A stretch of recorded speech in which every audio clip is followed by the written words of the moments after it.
He never deceives, nor he can be deceived. So when you're walking with God, you understand how important it is for discernment. God's knowledge is instantaneous. Our knowledge is success. Our knowledge is successful. Meaning, what does that mean? We learn. We keep learning. Till we die, we're learning. Till we die, we're still learning. One thing after another. We argue from effect to cause. How many of you know the principle of cause and effect theory? Studied in universities. Every cause, every effect has a cause. Unless you throw a ball will move. There's an effect to the cause, or there's a cause to an effect. So we argue from effect to cause. God knows things past, present, and to come. That's why our Bible starts from Genesis. When there was nothing, God was there. He created the world from nothing. That's the God we serve. Not from something, but from nothing.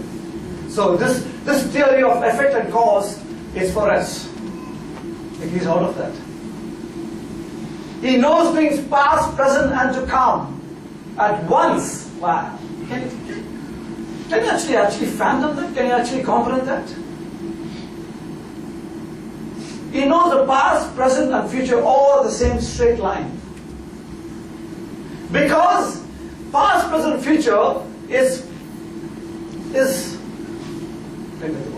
is actually connected to what? Time. Yeah? The concept of time. Our God is above time. In fact, He created time. We living in a time like, I always imagine this, it's like you have a bird on a cage, yeah? You take a sheet and you cover it. It knows time to sleep. It becomes dark. It goes to sleep. And then, when you think it's right, in the morning you open it. And then it feels. You keep doing that. That's what it's used to. But do you subject to that? No. You close it, you still have, you're out of that time zone that creature is subject to. But you're out of it. How much different? He's out of it. So that's why you can see the past, you can see your past and my past, you can see your present and my present, you can see your future and my future on the same straight line. Because he's out of the time zone. That's the God we serve. They all are before Him in one entire prospect. God's knowledge is retentive. He never loses any of His knowledge. We lose, isn't it? Things transacted as 1,000 years ago is as fresh to Him as they were done by the last minute. He doesn't lose. He doesn't retain. He doesn't know, oh, okay, my knowledge is gone now. No.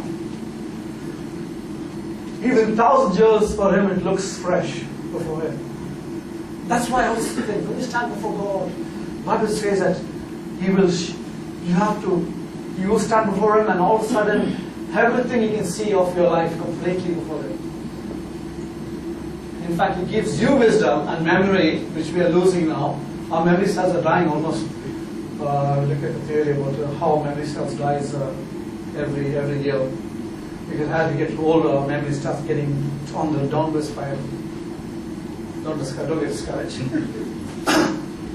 But when we stand before Him, the Bible says, our memory be like a child, He says. So when He tells you, daughter, you have done this, you don't say, God, I can't remember. You say, yes, Lord. You will testify, yes, Lord. Because like a massive screen that comes, and you remember everything. And He says, you share the gospel to the person as I led you. Yes, Lord. You had a fall, you had a mistake, but you came before me and repented. Yes, Lord. Everything, your full life is being before you. He doesn't lose anything. God is infinite in knowledge.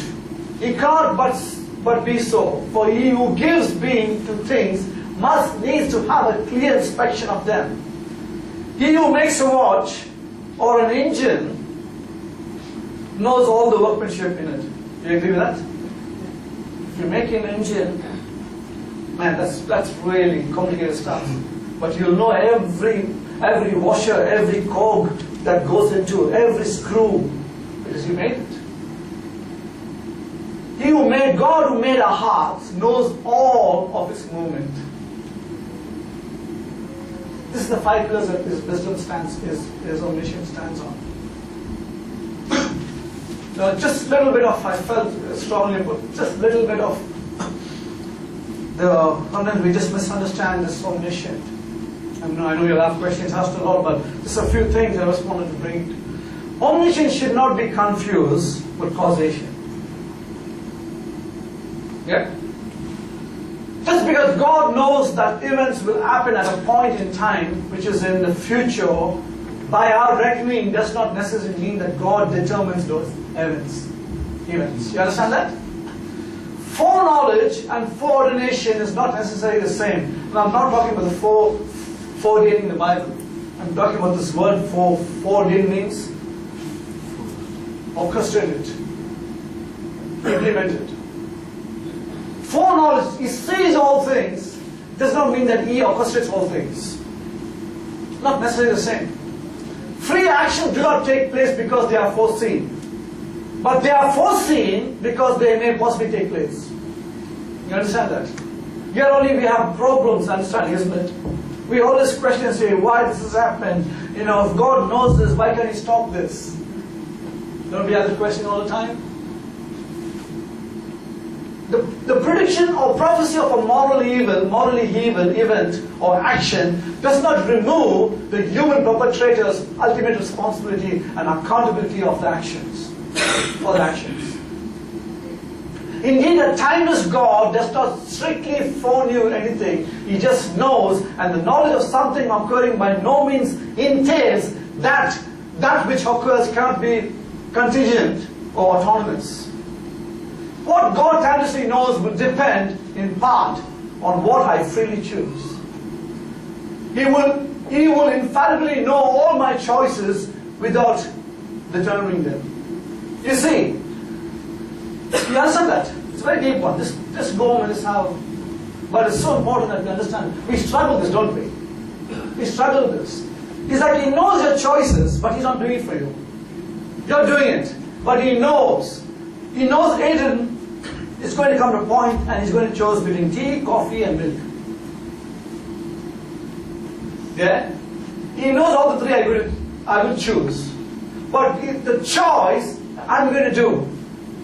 If He does it for me, then He's not God and not human being.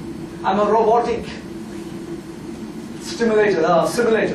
I'm just following His command. Then I don't really have free choice. I do have free choice. But the free choices I have is already known by Him. But His knowledge does not control my choice. I hope you understand that. It's very important. It's very important to understand that. His knowledge does not control your free choice, but He knows it. Exactly. You can choose the right thing and He expects it, but He's not going to control it. He's not going to, con you or try to, hobble you to choose what He wants. We do something, isn't it? Come on. Take tea, because we don't have, we say, come on, it's our price, okay. No, push him, the tea's there. He doesn't know all that. But He respects your choice, but He knows what you choose. That's the God we serve. So, remember, do not forget that. As much as He has knowledge of your life, but you're still responsible for the choices that is given to you. He knows all the choices. He knows whether you will walk with Him or you cannot walk with Him. He prefers for you to walk with Him. But He's not going to coerce you to do that. He leaves the paths to you. But He knows either way. When I look at my life, I see that. I could have been 3, 4 different things in my life. That's the great grace of God, the love of God, the prompting of the Spirit. I have to choose the right thing. But He knows it. He knows exactly my hand from my beginning. Before I was born, He knew what would be my end. But the choice that we have is so vital and so sacred. I always say that. Please do not despise your choices. Please do not despise free will. Free will is something that is so sacred to God that He respects it. He gave angels a free will. He gave Adam and Eve the free will. And He's given us the free will. We need to choose. Of course, He will show you the paths, but He's not going to do something that because for Him to do it, then you are not human being. But you know, free will only actually really allows love to operate. Love can only come when you're freely, when you're making that choice. You can't love someone forcefully. You can do things by threat, by fear, but not by love. Love cannot be coerced. Love cannot be forced. Love, because when it's forced, it violates the very principle of love. So the very free will we're talking about, why can God stop it? The very free will that allows love to come. He wants you to love Him freely. For Him to coerce you or to manipulate you is not love. You will say, oh yeah, God, that's why we have some denomination I don't want to mention that makes God look as, punishable, going to hell. Set of rules. If you don't do all that, you're going to a terrible place where your body's like, broken pieces and hanging all stuff, so you're scared. You don't want to go there. And so you're literally ushered to serving this God who's so terrible and so mighty and strong. I have no other choice, basically. Thank you. No. How God gives you choice? Like one man put a definition of hell. Hell is a place where everyone is there, are freely there because they want to be there. I didn't have hell so glorified mentioned in any of my studies. It's true.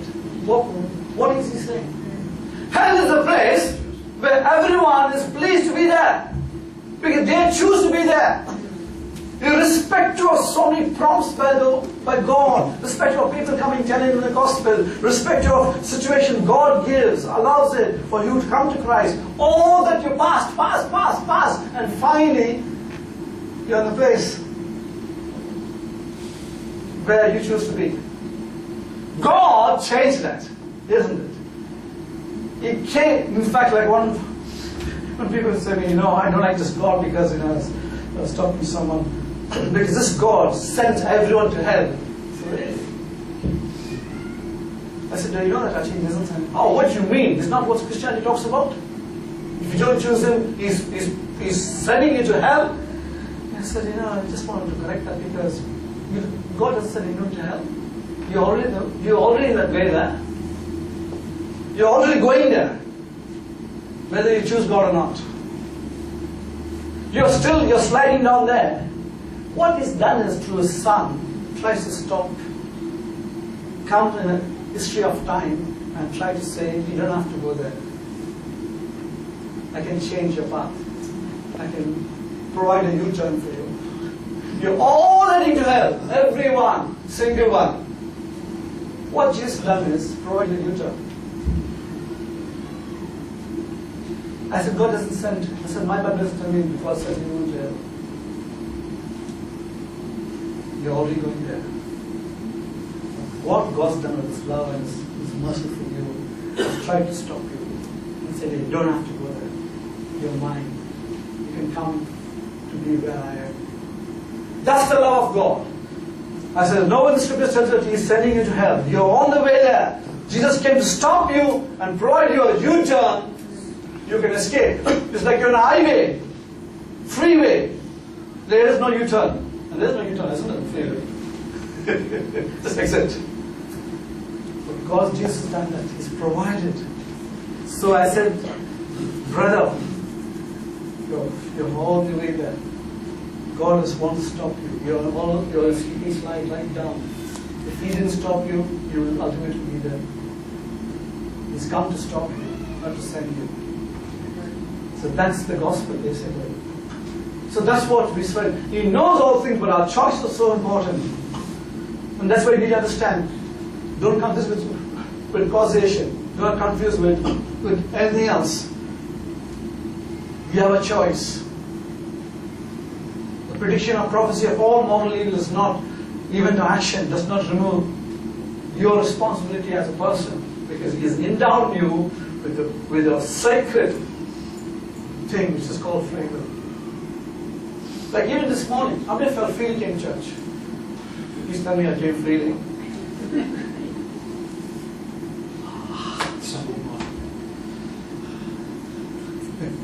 I told you a story before about the mother telling a young man, come on, go to church. He said, no, I don't want to go to church. I don't want to go. Please go to church today. He said, no, I don't want to church. One, I don't like the people there. Second, the people don't like me at all. Mother said, look, young man, come here. I'll tell you two reasons why you need to go to church. First, because you love God. Second, you're the pastor. You know, that's the thing. So we are come here free. I hope we come as free choice. We don't have to come here. We come here because we love God. We want to be among people who love God. We want to be among people who are worshiping God. That's what helping motivates me every time. And all the stuff that happens in your mind and your head and all the stuff. You just go into one thing. God says, you love me? You need to do places where I want. Lord. So that should be your priority to come to church. Your motivation to come to church. Church like any other place. Dynamics, different personalities. All the stuff happens. I told you Jesus. Many will say, I saw Jesus, I saw Jesus. Because if you're not there, anything can disturb you. It will be disturbing you, whether you like it or not. It will come your way. Don't even go there, they'll come throw it in your lap. And then, I didn't even ask this. That's all right. You focus on Jesus Christ. You focus on Him. That's what you're there for. As long as you have your focus on Him and know that you have a free choice, you're in safe hands. Because He is omniscient, He knows all things. He's omnipresent, He's all powerful to help you. The right hand. So, yes, that's all I have. And usually I got some notes. You're okay with this or you're getting bored with this? You feel good. Yeah? Let me know. Thank you. Yeah, good preaching, Pastor. That's awesome.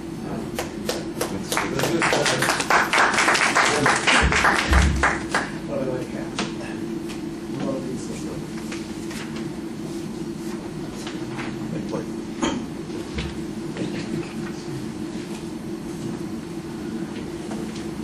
I know where I'm thinking.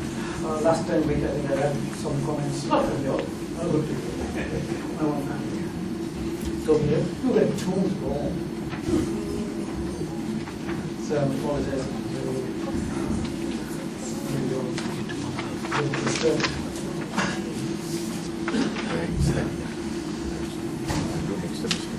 Well, good enough. It's very hard to have a exact number.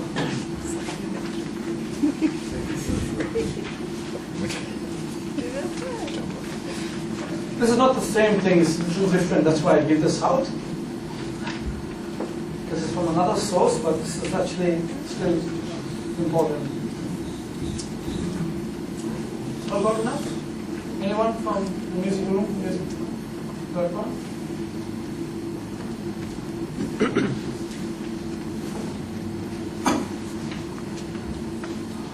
Enough? Yeah? All good? We'll start? It'll take only 5 minutes and we'll finish. The first one, God, perfect self-knowledge. God's omniscience includes perfect knowledge of Himself. The triune God, the triune Godhead. See, when I say perfect knowledge, it's not about just Jesus, yeah? It's not just Holy Spirit. It's not just the Father. It's all three. Because the attributes are with all three. Every attribute is everyone equally, and all three. Because they are not three people, they are one. 3 persons of Trinity knows each other fully, with no gaps in the knowledge. Though no human can fathom the thoughts of God, He knows them completely. That's perfect self-knowledge. Perfect knowledge. This is talking about the first one is self-knowledge, yeah? About God Himself. Second is perfect knowledge. God knows all things as they truly are. God never learns anything new. Nothing ever surpasses God or takes Him off guard. God is not prone to confusion or misunderstanding. There is no darkness in God's knowledge. When we bring our petitions and requests before God, we know that His response are grounded in His all-encompassing knowledge. It's powerful. And that's what motivates us to pray. External knowledge. Third one. Human knowledge is gained through a succession of experience, as I said. Humans can forget what they know. God, on the other hand, has known all things from before the foundation of the world, and this knowledge remains intact forever. God not only knows the outcome of history, but He is also familiar with every human thought and action throughout history. Immediate knowledge. God knows all things instantly and simultaneously. God has never needed anyone to instruct or counsel Him. Exhaustive knowledge. God's knowledge encompasses minute details. He numbers and names the stars. You seen that? He counts the hairs on a person's head, and not even a sparrow falls apart from the knowledge of God. Wow. That's a mistake I took this God actually. When he was created, I took that. B. God knows unseen details about our lives. See? And there's nothing that we can hide from Him.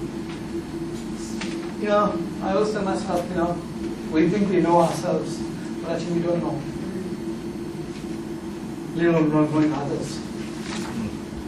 We don't even know, I don't even know myself completely, sometimes how I react, how I behave. You just need circumstances to see, to reveal your heart. Let alone knowing others. God knows even me more than I know myself. God knows you more than you know yourself. How to rest in that assurance of God, because He's omniscient.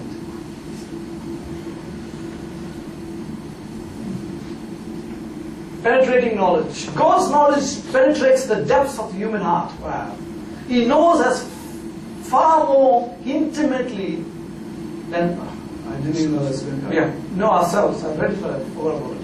Even though God is fully acquainted with the depths of our sin, our depravity, He does not withhold His love and forgiveness from us. Imagine, you can see how rebellious can be sometimes, how sinful we are. Having the knowledge, but He still He doesn't really deprive us from His love, from His forgiveness. I think we have the knowledge, I think we'd be very hard, isn't it? No care. Yes, how can I love you? The first new nature comes. Future knowledge. God knows the future because He has foreordained whatever shall come to pass. God's knowledge of future even set Him apart from lifeless idols. That's the difference between lifeless idols and God, because He knows the meaning of what will come. Possible knowledge. God knows not only the reality of what is, but also the possibility of other things that might have been. He is aware of the potential consequences of every possible human action that ever could have been taken. Amazing, isn't it? But as a choice, He knows. I mean, you either make this or make that or make the other one. You know that. Possible human action. Nothing is new to Him. He didn't know Hitler would do that. He knew. Study questions. Since Luke, and for the Hindu ones, let's go together. Since Luke states that Jesus grew in wisdom, now this is going to be a real shaking of your theology again. We can infer that God is always increasing in knowledge. True or false?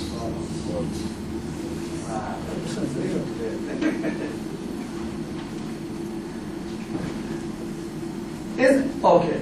Since we all say false, I'll leave this question to you all to think when you go home. Then what does Luke mean when he says Jesus was increasing in knowledge? Yeah. Think about it. Luke just says it, right? What he means by that? The increase in knowledge, the increase in wisdom, yeah? He says wisdom, knowledge. Think about it. Because the attributes of God doesn't change. So what he means by that? I'll leave it to you all. Think about it. God's immediate knowledge primarily refers to is simultaneously knowledge of everything, is knowledge specifically in the present. C is knowledge of the thoughts of individuals, or D is knowledge of the future. A is right, because he can see everything, present, future, all together. Third, concerning God's omniscience, which of the following statements is false? Read it. You'll guys read it. A, B, C, D.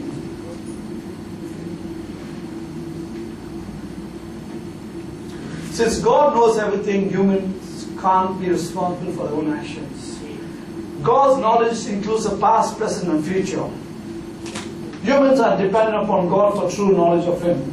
The fall of mankind in Genesis 3 did not surprise God. A? How many of you think A? We see why B, C, D is true. Yeah? B, God's knowledge includes past, present, and future. Yeah? So that's true. C, humans are dependent upon God for true knowledge of Him. Is it true or false? True. Last one. The fall of mankind in Genesis 3 did not surprise God. Is that true biblically? True. Yes. So then, take the first one. Since God knows everything, humans can't be responsible for their own actions. This is to say that they are unfree. No, they are free. So that's false. Hey, the last one. God knows us even better than we know ourselves. True? True. That's it. That's all, friends. I hope I finished early at least.